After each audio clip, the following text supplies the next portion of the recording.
Hey Forkers, want to know a bit more about calorie counting? This is the video for you. But first, do the subscription thing. Comment on this video throughout. Like it. Do all those things.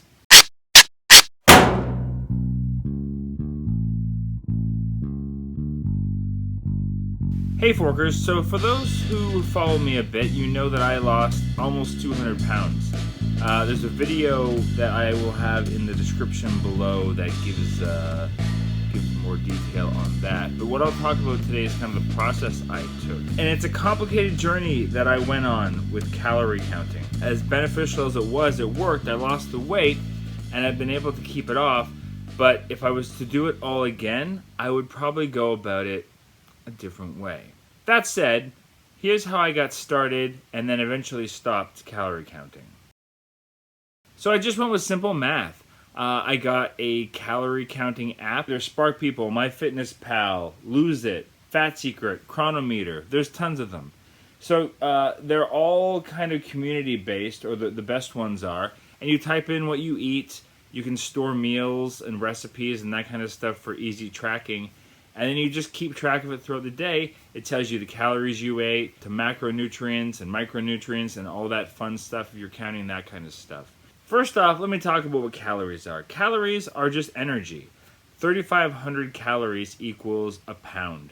So if you eat an additional 3,500 calories than you burn off, you gain a pound. If you burn off an additional 3,500 calories, you lose that pound. It's just math. Now, that said, there's a lot of articles and videos out there that will tell you that a calorie is not a calorie because different calories in different foods actually burn differently and all that kind of stuff. That is true. I didn't follow that mentality at first, and luckily it did work out for me, but I will say the cleaner and better food you're eating while you're doing this is going to benefit you. So don't eat, low calories or shit food because that's not going to help you in the long run. The other thing you have to think about is there's this thing called BMR, which is Basal Metabolic Rate, and that's just the amount of calories your body burns when it's just lying still. If you were in a coma, you would burn that many calories a day. And you can find that out. Go online. I'll try to post one below if I remember. There's a whole bunch of these things online and calculators that you can type in your information on, and it'll give you your BMR. And so mine was around 1,700, roughly. So that meant if I did nothing else in the day, my body was burning 1,700 calories. So my thought process was that, well, if I eat less than that, I'm automatically burning more calories. But then there's a thing called AMR, which is your active metabolic rate, which means that just through basic activity like walking around, smiling, sitting up and down, you burn another couple hundred calories. At least 2,000 to 2,400 based on your body type and all your other things. You can calculate that online as well. I tried to keep my calories to around 1,500 to 1,600 calories a day. I tried to burn around 500 calories a day through exercise. That plus my daily AMR, I would be burning roughly 800 calories a day, which meant that I would be burning 3,500 calories about every 3 to 4 days, which translated roughly to 2 pounds a week. And I did that. At my best loss ratio, I was losing 8 to 10 pounds a month, pretty consistently doing this method. So you're saying, what a success. What's wrong with that? The problem was this, is that as I got near to the end of my weight loss goal, I started to freak out because I knew how to lose weight. It was really easy just to stay on this path, but what I wanted was a method for how to maintain it long term, and that terrified me.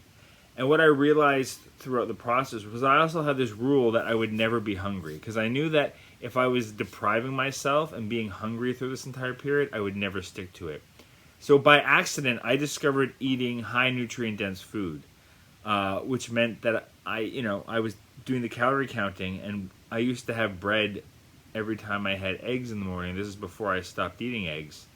And I would realize that, the average slice of bread is 100 calories. I was like, well, shit, that doesn't really taste all that great. I'd rather have a banana or an apple and a half or something like that, which is more filling. And through that, I accidentally stumbled upon what is kind of known as the nutritarian way of eating, which is a plant-based way of eating pioneered by Dr. Joel Fuhrman about eating a calorie-dense diet so that it keeps you full. Even though you're eating less calories, you're eating more food. And so I started doing that. And that's when I found Penn Joliet's book Presto, and then eventually got on to Dr. Fuhrman's books, Eat to Live and The End of Dieting. And then I discovered this new way of life that just opened up the secrets for me. And the idea behind that, read those books, they're great. I also have an article on the website called What is a Nutritarian? There's also this article on the calories in, calories out that's on my website you can check out. But essentially, it's a way of eating that you don't have to worry about counting your calories at all. You just kind of eat within these certain groups of food and just stick to that. And then he has a 90 to 10% rule where it's like, if you eat 90% of your calories in this way, the 10% can be whatever you want. If you want to eat some animal products, that's fine. If you want to eat some processed junky crap, that's fine. But keep it to 10% of your daily calories, and you'll be okay. You know, your body will find its natural weight through eating this way and just through being active and movement. And that's what I've been doing. And I will say my weight has fluctuated up a little bit higher than I thought where it should be based on all the calorie calculators and apps I did. I also have an article on my website called How Much Should I Weigh? Check that out. But I finally found this sustainable weight that I've been able to hold without really much effort, just through eating the way I like to eat and through tracking just a few of the things. Just stuff like, the things you really have to track are like nuts and seeds, dried fruit, stuff like avocados that's extra fatty, grains and starchy vegetables. You shouldn't have more than, about 6 servings of that a day. But stuff like fruit, green leafy vegetables, beans, all those kind of things, you can eat until you're blue in the face. You'll never get so full on those that you'll overeat your calories. It's kind of awesome that way. So there it is. If you want to try calorie counting, go for it. I would recommend doing a little bit of calorie counting or getting one of those apps just so you can realize what I call the value of food. Food has a currency to it. It has calories associated with it. So it's good to get used to what are the calories inside of food and what does food cost your body in terms of calories. I can look at most meals now and go, it's this many calories, because I did calorie counting for 2 years and my brain is wired that way now. So I don't not recommend it for that reason. It's good to get a sense of what food is worth and that value. But I would say long term, just eating a whole food plant-based diet and just keeping an eye on the certain types of foods that are a bit more calorie dense is really all you need to do. And just move around a lot. Just get up and find any excuse to move, and your body will find its natural weight over time, which is far healthier. Hit me up with any questions you have. I'm happy to talk about any and all this stuff. Let me know where you're at. What calorie counting apps do you like if you use them? If you like this video, please subscribe there. Subscribe up here. I think I got a thing now. You can watch another video there about some shit that I did. And, go to my website, like, subscribe, do all the things, spread the word, share the message of the former Fat Forker, and smash some good shit into your life. Thanks.